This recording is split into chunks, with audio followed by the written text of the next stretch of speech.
This is the cockpit of the new 52-foot MTI Super Veloce or Lamborghini boat.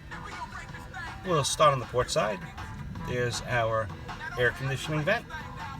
For the boat is full air conditioning for the cockpit and all Lamborghini air conditioning vents. This is a smart craft on the throttle man side. This gives you all the readings for everything on the engine, from performance stuff like tachometer, fuel levels, anything to do with the boat. That's the control unit. Then this is the throttle man's GPS, which is a 12-inch Garmin touchscreen. And this is so when Larry gets us lost, we could go back to the GPS and find our way back. This is the 17-inch Garmin in the center. That is pretty much the GPS that I use while we're running.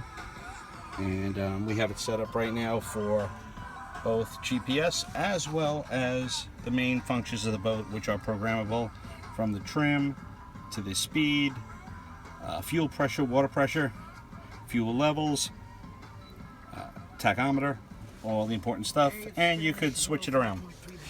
Now this right here is the driver's side, my Lamborghini steering wheel with my little Garmin. Right now I have it set up for control the stereo system, but again it has a million features. I could see the GPS map on it, or lots of the boat functions as well.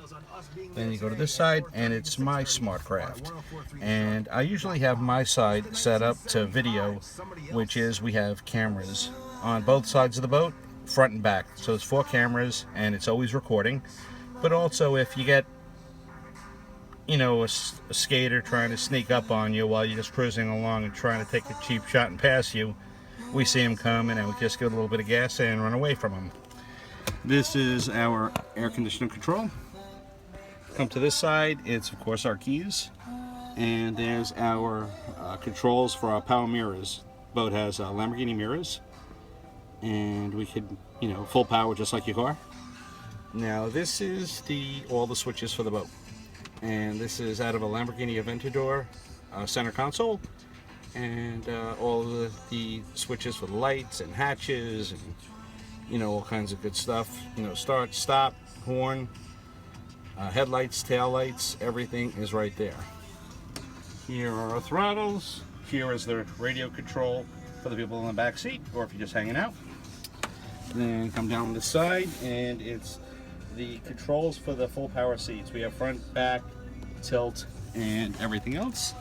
Then on this side, this is a really cool feature. This is the key fob.